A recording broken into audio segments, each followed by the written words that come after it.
প্রেম না শিখাতে তো এই আমার আর ছেলেকে কেন প্রেম শিখাইছো? আরে না বলেছে বিকটটা বলেছে প্রেম শিখানি। আসলে এসব কুটনিতে এলাকাতে একটা থাকে ভাই, একদম শেষ। আইরু বাইরু ছেলে হলে একদম সব শেষ, তাই না?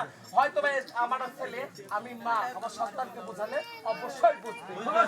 বলো এদিকে ছোট বলো ছেলে 2 দিন টাকা পয়সা লাগবে না, আমার বড় ভাই তো 50 টাকা নাও বলে দেবেন তখন